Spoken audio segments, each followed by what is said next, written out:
आप सभी का एक बार फिर स्वागत है अपने यूट्यूब चैनल पर। तो आज की वीडियो में हम चर्चा करने वाले हैं चौधरी चरण सिंह विश्वविद्यालय मेरठ के विषय में।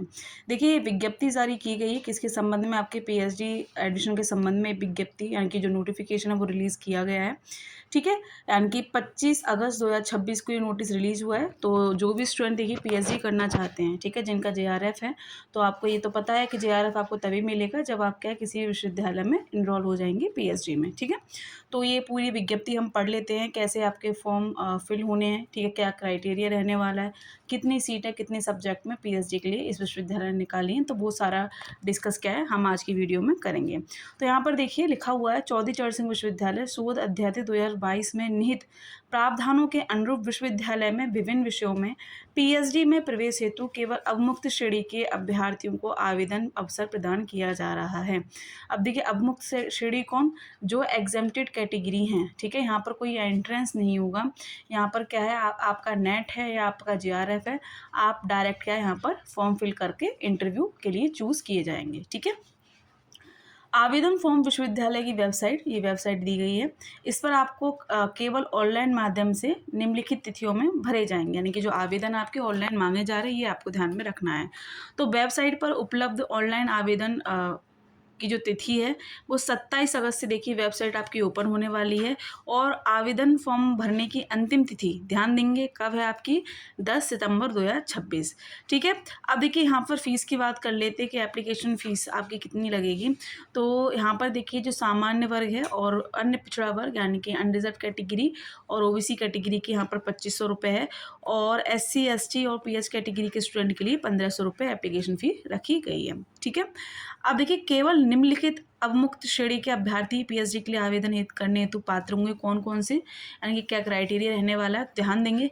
जिनका UGC, CSIR, ICAR, net, JRF उत्तीर्ण अभ्यर्थी हैं। ध्यान देंगे, जिनका नेट है या फिर जिनका जेआरएफ है वही केवल अभ्यर्थी यहाँ पर फॉर्म फिल करने के लिए एलिजिबल माने गए हैं। ठीक है, या फिर एक तरीके से बोलें, कुछ स्टूडेंट हैं जो बोलते हैं कि एंट्रेंस के थ्रू एडमिशन होगा। देखिए इसमें एंट्रेंस के थ्रू नहीं है, यहाँ पर देखिए आपको क्या है, इंटरव्यू और जो आपकी सिनॉप्सिस है उसके आधार पर क्या है यहाँ पर आपको पीएचडी में एडमिशन दिया जाता है।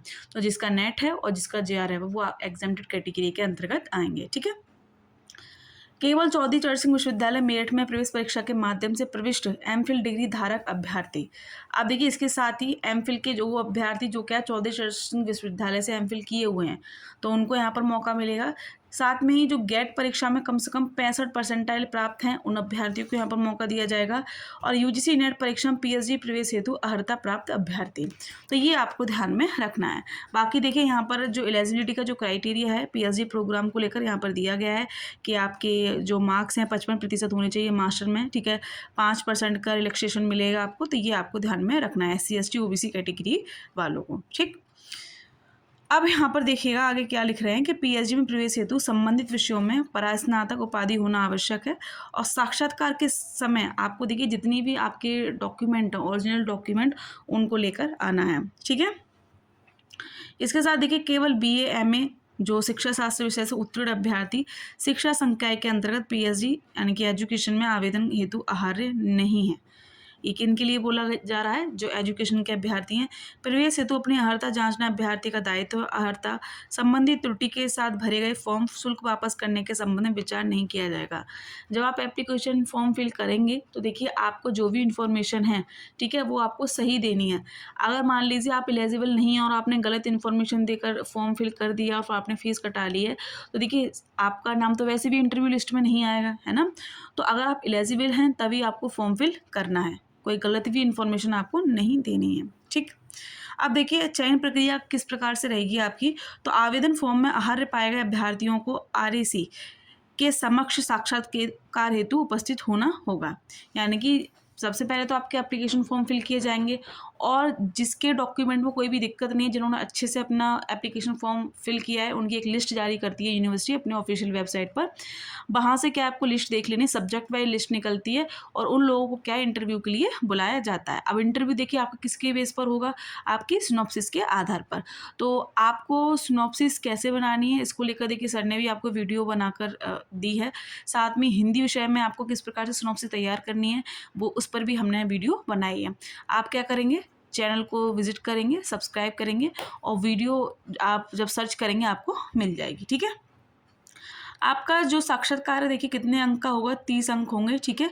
अभ्यर्थियों को साक्षात्कार में प्रदत्त अंकों के आधार पर मेरिट बनाई जाएगी, जो पीएचडी प्रवेश हेतु चयन का आधार होगा। ऐसे अभ्यर्थी जो साक्षात्कार में 12 से अधिक अंक प्राप्त करेंगे वो पीएचडी प्रवेश हेतु अर्ह माने जाएंगे। ध्यान देंगे 30 में से क्या है, आपको 12 अंक मिलने ही चाहिए, तभी क्या है आपका यहाँ पर एडमिशन माना जाएगा। अगर साक्षात्कार में 11 या इससे कम अंक प्राप्त करने वाले अभ्यर्थी अनुत्तीर्ण माने जाएंगे, जिनके पीएचडी प्रवेश पर विचार नहीं किया जाएगा। तो मिनिमम देखिए आपके 12 नंबर होना इंटरव्यू में आवश्यक है। और इंटरव्यू देखिए आपका किस पर आधारित रहेगा, आपकी सिनॉप्सिस पर। तो जिस क्षेत्र में आपको शोध कार्य करना है तो उस क्षेत्र से संबंधित कोई एक टॉपिक आप चूज कर लीजिए और उस पर अपना काम करना शुरू कर दीजिए। ठीक है। और क्योंकि क्वेश्चन भी आपके वहीं से पूछे जाते हैं, आप जिस क्षेत्र में रुचि रखते हैं अपने सब्जेक्ट में, तो वहीं से ज़्यादा तक आपसे प्रश्न किए जाते हैं। जितनी अच्छी आपकी सिनॉप्सिस होगी, ठीक है, और आपको उस विषय का ज्ञान होगा, तो आपका इंटरव्यू काफ़ी अच्छा होगा और आपका जो सिलेक्शन है पीएचडी में हो जाएगा। ठीक है। तो 11 नंबर से कम नहीं लाने, 12 नंबर देखिए मिनिमम क्राइटेरिया रखा है इन्होंने इंटरव्यू पास होने का, ये आपको ध्यान में रखना है। जेआरएफ हेतु जो अर्ह अभ्यर्थी हैं, अन्य श्रेणी के अभ्यर्थियों के ऊपर प्राथमिकता दी जाएगी। यानी सीधी सी बात है, जिनका जेआरएफ क्लियर है तो उनको सर्वप्रथम क्या उन्हीं लोगों को अवसर दिया जाएगा, सीधे सीधे लिखा है। समस्त जेआरएफ अभ्यर्थियों को प्रवेश देने के पश्चात बची हुई सीटों के सापेक्ष अन्य श्रेणी के अभ्यर्थी, यानी कि जो नेट जिनका क्लियर है, तो उनको फिर यहाँ पर सीट देखने को मिलेगी। ऐसे अभ्यर्थी जिनके जेआरएफ की समय सीमा समाप्त हो गई है, वे केवल नेट उत्तीर्ण माने जाएंगे। ठीक है। तो ये भी आपको ध्यान में रखना। मान लीजिए किसी स्टूडेंट की जेआरएफ हो चुका है लेकिन उनकी जो समय सीमा है वो ख़त्म हो चुकी है, अब वो माने कि मेरा जेआरएफ में ही होगा। ठीक है। यानी कि जेआरएफ की डेट निकली 1 महीना हो गया है या 10 दिन भी हो गए हैं या 5 दिन भी हो गए हैं, तो आपको नेट में ही गिने जाएंगे। ये चीज़ भी आपको ध्यान में रखनी है, उन्होंने सीधे सीधे ये चीज़ें लिख दी हैं। किसी अन्य प्रकार की फेलोशिप जैसे एनएफएससी, एनएफओबीसी, इंस्पायर के आधार पर अभ्यर्थी पीएचडी में प्रवेश अर्ह नहीं होंगे। ठीक है। वो लोग कैसे होंगे, नेट में लिए जाएंगे जिनका जेआरएफ है, हालांकि फेलोशिप उन्हें मिलेगी। ठीक है। लेकिन क्या है, वो क्या है, नेट में गिने जाएंगे। ठीक है। साक्षात्कार में बराबर अंक होने की दशा में जिस अभ्यर्थी के परास्नातक यानी कि मास्टर में अधिक प्रतिशत अंक होंगे तो उनको यहाँ पर मेरिट में वरीयता प्रदान की जाएगी। परास्नातक में भी यदि प्रतिशत अंक होने पर, यानी कि अगर आपके एमए में भी बराबर अंक निकल गए किसी स्टूडेंट के, तो उनके किस किस के नंबर जोड़े जाएंगे, फिर उनके बीए के देखे जाएंगे, साथ में ही क्या है आपके हाई स्कूल और इंटर के नंबर देखे जाएंगे। ठीक है। यहाँ पर देखिए उत्तर प्रदेश सरकार द्वारा समय समय पर निर्धारित नियमों के अनुसार उत्तर प्रदेश के निवासियों को ही देखिए आरक्षण का लाभ मिलेगा, ये आपको ध्यान में रखना है। अन्य प्रदेश के निवासी सामान्य श्रेणी यानी कि अनरिजर्व कैटेगरी के में ही आएंगे। पीएचडी में प्रवेश हेतु विषय और प्रत्येक विषय में उपलब्ध रिक्तियां संलग्न है। रिक्तियों की संख्या अंतिम नहीं है, यह भविष्य में घट बढ़ सकती है। अब देखिए यहाँ पर इन्होंने सब्जेक्ट निकाल दिए हैं, साथ में सीटों के नंबर भी दे दिए कितनी सीटें हैं, और इसके साथ में इन्होंने एक नोटिस भी ये लिख दिया है कि ये जो सीटें दी गई हैं, ठीक है, ये रिक्तियां अंतिम नहीं है, यानी कि सीटें घट भी सकती हैं इनमें से और बढ़ भी सकती हैं।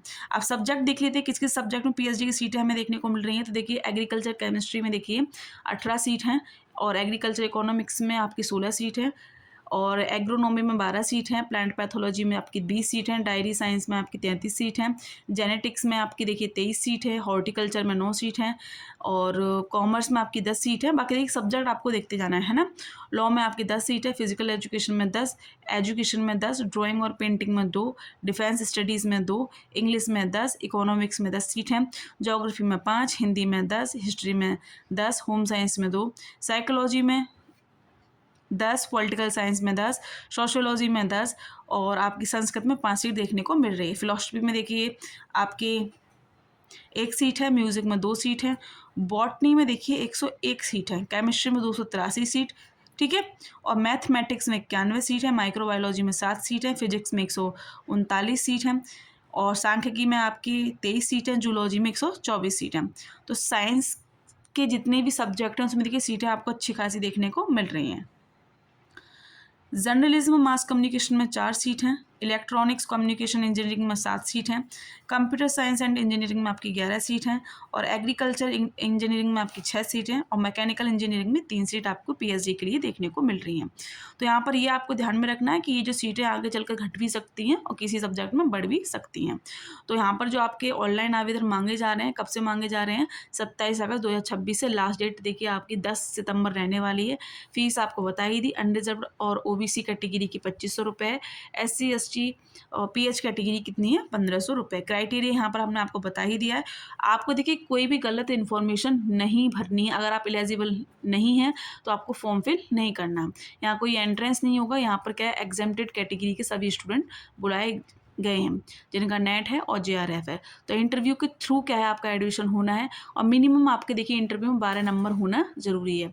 यदि आपने मिनिमम क्राइटेरिया पार नहीं किया है तो आप पीएचडी के लिए अर्ह नहीं होंगे। तो ये चीज़ें आपको ध्यान में रखनी है। सिनॉप्सिस आपको बना कर ले जानी है, ये आपको ध्यान में रखना है, क्योंकि यदि आप बिना सिनॉप्सिस के गए तो आपको इंटरव्यू में बैठने नहीं दिया जाएगा। ठीक है, तो सिनॉप्सिस को लेकर इंग्लिश में और हिंदी में दोनों वीडियो बनी हुई हैं, तो आप उन वीडियो को देखिए, आपको काफ़ी ज़्यादा हेल्प मिलेगी। तो यही इन्फॉर्मेशन देनी थी जो भी स्टूडेंट वेट कर रहे थे चौधरी चरण सिंह विश्वविद्यालय मेरठ से पीएचडी करने के लिए। तो यहाँ पर नोटिफिकेशन रिलीज़ कर दिया गया है। आपको क्या है, अब क्या करना है, अपनी सिनॉप्सिस बना के रखनी है जिनका जेआरएफ है, ठीक है, और इंटरव्यू की तैयारी करनी है। एप्लीकेशन फॉर्म देखिए आपको सही से भरना है, कोई भी मिस्टेक आपको नहीं करनी है। ठीक है, और जब आपका इंटरव्यू होगा तो जो लिस्ट है, जो एप्लीकेशन फॉर्म भरे हैं और जिनके एप्लीकेशन फॉर्म सही भरे गए हैं, सब डॉक्यूमेंट का वेरिफिकेशन कर लिया जाएगा। उसके बाद क्या है, आपकी एक लिस्ट निकाली जाएगी इंटरव्यू में कौन कौन से स्टूडेंट के एप्लीकेशन फॉर्म स्वीकार किए गए हैं। तो उन स्टूडेंट को देखिए इंटरव्यू के लिए विश्वविद्यालय में उपस्थित होना होगा। ठीक है, तो ये चीज़ें आपको ध्यान में रखनी है और इंटरव्यू के समय आपको अपने ओरिजिनल डॉक्यूमेंट और साथ में अपने डॉक्यूमेंट की फ़ोटोकॉपी के 2 सेट आपको लेकर रखने, साथ में पासपोर्ट साइज़ फ़ोटो। ठीक है, तो ये चीज़ें आपको ध्यान में रखनी है। तो जितने भी स्टूडेंट देखिए वेट कर रहे थे चौधरी चरण सिंह विश्वविद्यालय में पीएचडी एडमिशन का, तो यहाँ पे देखिए नोटिफिकेशन रिलीज़ कर दिया गया है। 27 तारीख से क्या अपने फॉर्म को फिल कर सकते हैं। तो ज़्यादा से ज़्यादा आपको देखिए वीडियो को शेयर करना है, चैनल को सब्सक्राइब करना है और ऐसे बने रहना अपने चैनल के साथ। बहुत बहुत धन्यवाद।